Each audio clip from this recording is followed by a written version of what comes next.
The work I do, we often, well, sustainability really comes to the fore quite often. And I think we're entering a very different phase of the sustainability conversation. So for many years, we've spoken about and thought about the language related to sustainability from an ambition perspective. So we saw companies set bold commitments, net zero targets, ESG strategies, very clear purpose statements, long-term promises about where organizations want to be in 2030, 40, and 2050. And much of that was necessary. It moved sustainability from the margins of corporate life really into the boardroom. And it forced leaders to confront issues that had previously been treated as externalities. But it brought climate, resource use, um, supply chain, social impact, governance, and long-term value creation into the strategic discussion. But the leadership challenge has now changed. The question is no longer whether sustainability matters. Clearly it does. But the question is whether leadership can now translate sustainability into action. Can we connect it to business value? Can we connect it to customer relevance? Can we connect it to resilience? Can we connect it to our decision making, our capital allocation? Can we connect it to how the organization competes, how the organization innovates, and how it grows? And that, for me, is the real test. The next phase of sustainability leadership will not be won by those who speak the loudest. It'll be won by those who act with the greatest discipline and clarity. And we're seeing a quieter, more pragmatic form of leadership emerge. So less noise, less signaling, less defensive, and less dependency on slogans, but more focus on what actually moves the dial. And I think that's a very good thing. It suggests that sustainability is maturing. It's moving from aspiration to action, from statement to systems, from reporting to decision making, from compliance to competitiveness. So, in many ways, this is a movement where sustainability becomes less of a separate agenda and more of a core leadership capability, very much as sustainability is being entrenched and embedded across the organization. We see this need of development from a leadership perspective needing to happen as well. Because if we strip it back, sustainability really asking the same question that good strategy has always asked. Where's the world moving to? What do our customers need? What are our risks? Where are other risks building? Where are future profit pools? Where's our capital going? Where are we vulnerable? And ultimately, what capabilities do we need now so that we can remain relevant tomorrow? And those are not soft questions. They're hard commercial questions. They belong in the boardroom, in the executive committee, in strategic sessions, in investment discussions, in risk reviews, and in customer conversations. And that's why I believe leaders need to stop treating sustainability as something that sits besides the business. It sits inside the business. It sits inside your procurement decisions, inside the product design. It sits inside your energy use, your logistics, your pricing, your financing, your brand trust, inside your license to operate. It sits inside the way customers choose suppliers, how suppliers work with you. It sits inside the way investors assess resilience and future value. So the first leadership lesson is that sustainability must be translated into the language of business, not because purpose is unimportant, but purpose matters deeply, but purpose without execution just becomes a sentiment. So leaders need to be able to say what sustainability means for revenue, for margins, for costs, for risk, for resilience, for talent, for customers, for capital. What does it mean for our cost base? What does it mean for our supply chains? What does it mean for the products and services we offer? What does it mean for our customer promises? What does it mean for innovation, our view on research and development? What does it mean for the risk we carry on our balance sheet? What does it mean for capital we're allocating today? And what does it mean for the organization we're trying to build in the future? And until we can answer those questions, sustainability will remain vulnerable to being seen as a cost, a compliance requirement, or a communication exercise. But once we can answer those questions, it really becomes strategic. I think, broadly speaking, a second lesson is that leaders must become more pragmatic. And pragmatism doesn't mean lowering ambition, it means making ambition executable.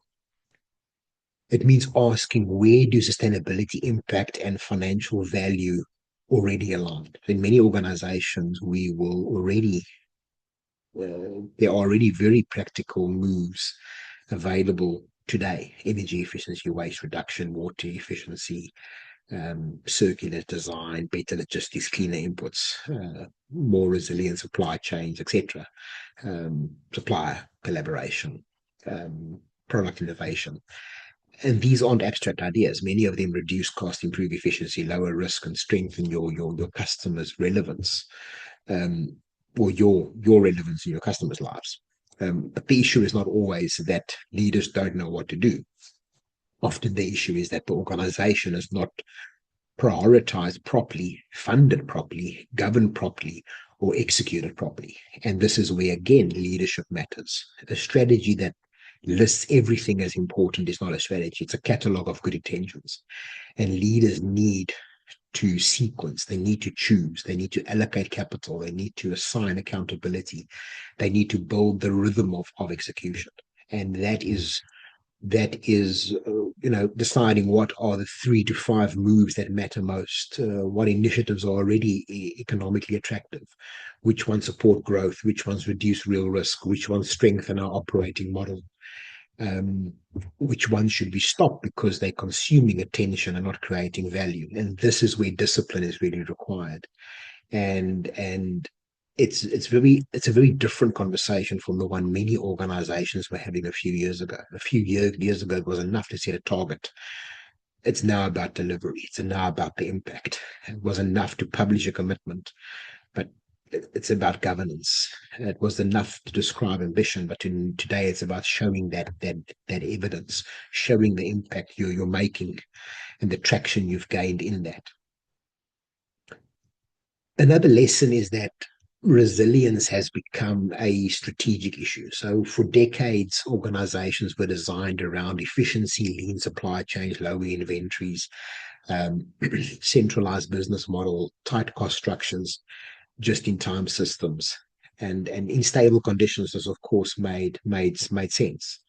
But as we've many times seen in recent history, that we're not operating in stable conditions. We're operating in a world of climate disruption, geopolitical fragmentation, energy volatility, technology acceleration, regulatory divergence, supply chain shock. So in that world, efficiency without resilience becomes very, very, very fragile. And this is one of the most important shifts I think leaders need to make. Resilience is not a defensive concept. It's not simply about risk management, but it's a source of strategic advantage. Which again brings the attention back to organizational capability and really requires a deep reflection on what truly is an organizational capability. What is a strategic organizational capability that provides you or potentially could provide you with that competitive advantage? Now, a resilient business can potentially respond faster. It can absorb shocks better. It can protect customers. It can manage volatility. It can sustain trust. It can preserve optionality when competitors are forced into reaction mode. And that means leaders need to think and rethink the old assumptions that are all really redundancies at the moment. Sometimes those redundancies is resilience. Sometimes optionality is value. Sometimes flexibility is worth paying for. Sometimes slightly less optimized systems is far stronger than a fully optimized system. And that is particularly important when we think about how climate and resources, or how we think about climate and resource risk. Leaders need to understand where the business is exposed, which sites are vulnerable, which suppliers are vulnerable, which raw materials are vulnerable, which logistic routes are vulnerable, which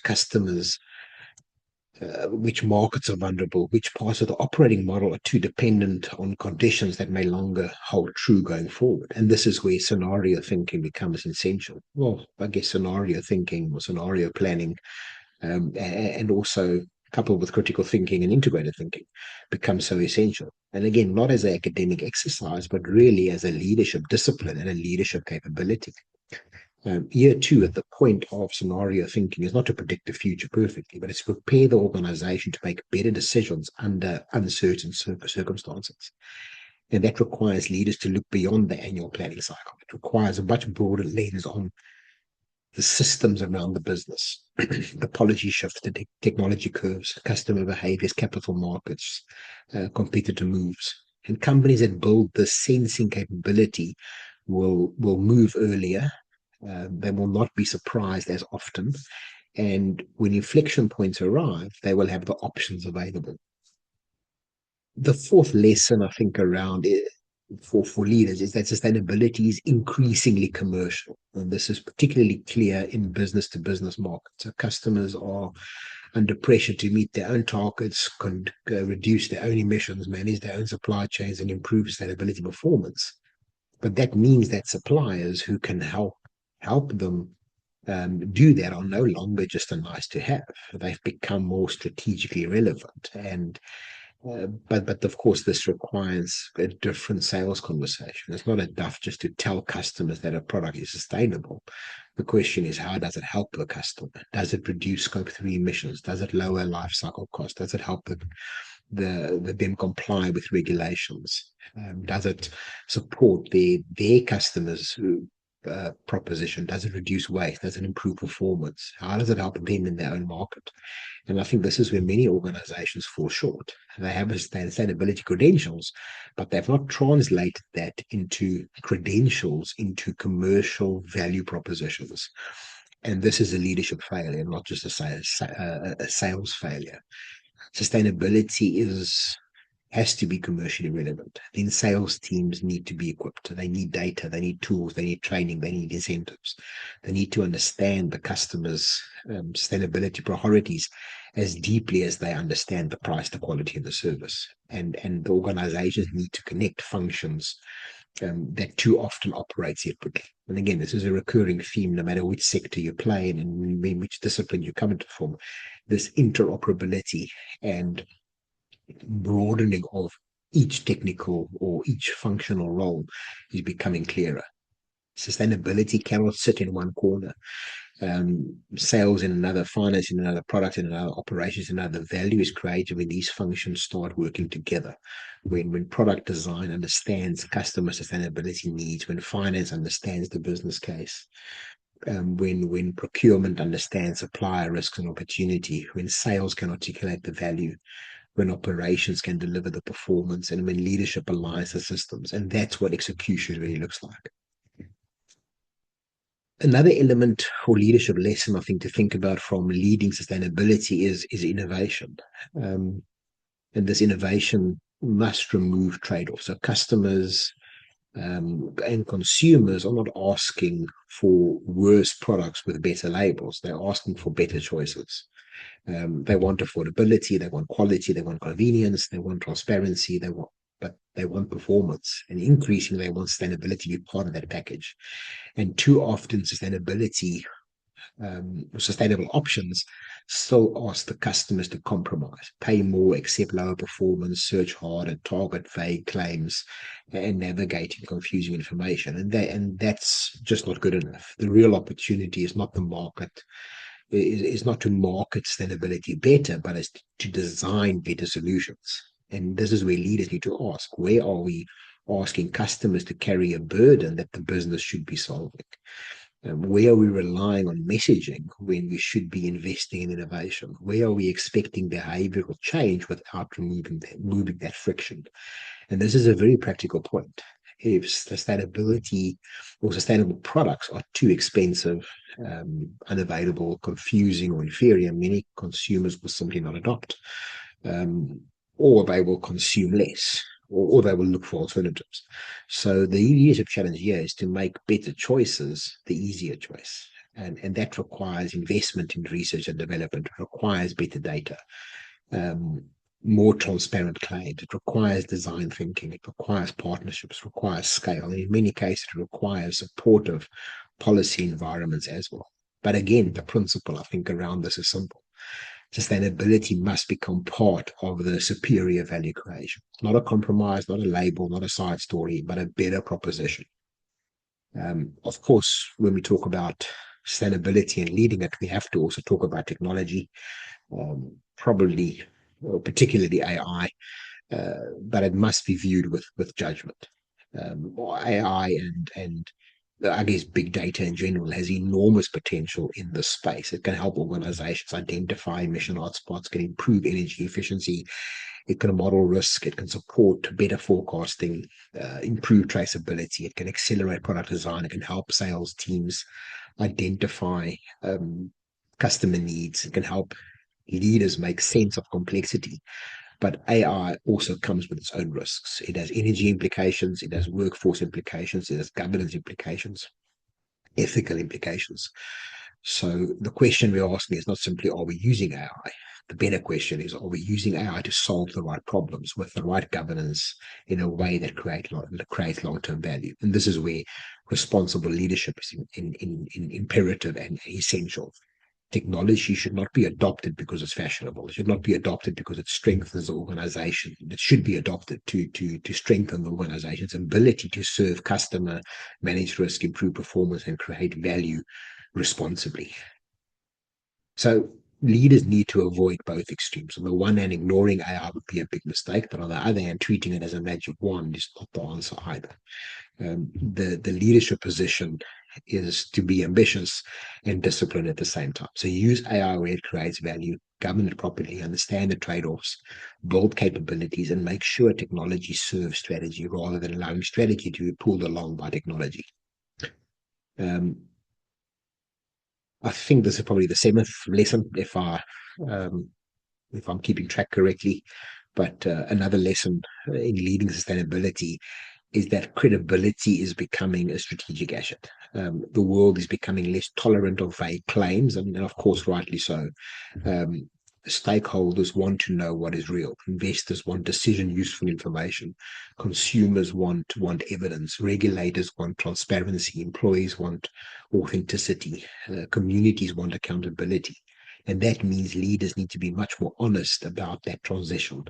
What can be reduced now? What depends on technology that still needs scaling? What depends on suppliers? What depends on policy? What depends on adoption? Where do we need partnerships? Where are the trade-offs?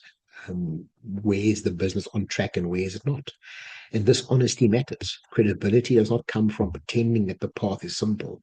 It comes from showing that the organization understands the complexity and is managing it with seriousness. And this is also why governance is so important. Boards should be asking sharper questions. Is the sustainability strategy linked to corporate strategy? Is capital being allocated? Is capital being allocated accordingly? Are incentives aligned? Are risks properly understood? Are transition assumptions realistic? Are customers' opportunities being captured? Are we measuring what matters? And these are the real governance questions. They are strategic questions. They are finance questions. They are leadership questions. And we need to treat them in that way. So for me, the broader message is that sustainability is no longer a specialist conversation. It's becoming a general management test. It tests whether leaders can think systematically, whether we can act across time horizons, tests whether leaders can balance short and long-term performance with long-term resilience. It tests whether leaders can work across functions. It tests whether leaders can make trade-offs visible. It tests whether leaders can align purpose, strategy, structure, culture, and governance. and a test where the leaders can move from intention to capability. And I think this last point is crucial.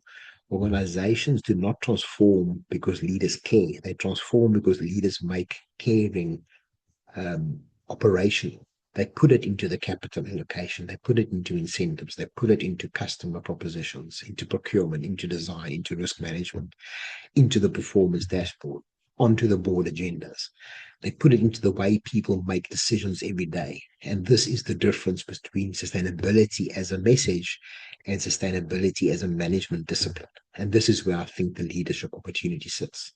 The companies that lead are not necessarily those with the grandest promises, but they'll be the companies that build the strongest organizational capability. They will know where sustainability creates value. They will know where resilience matters most. They understand the customer needs. They will use technology intelligently. They will be honest about the trade-offs. They will govern this transition properly, and they will act where the market forces them to act. And they will integrate sustainability into the business rather than attaching it as an outside afterthought. And that's the mindset the leader leads now.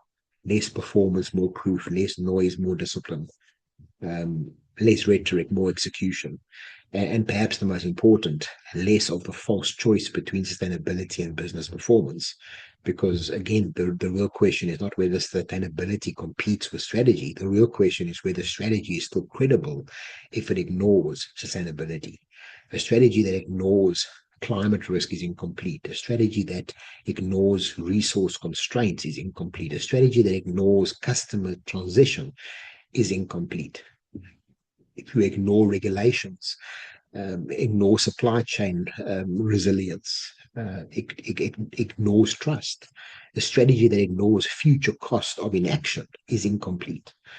So the message to leaders, I think, is this: do not treat sustainability as the language of obligation, of compliance, but treat it as a discipline of future fitness. Use it to sharpen your strategy, to test your resilience, to deepen your customer relevance, strengthen your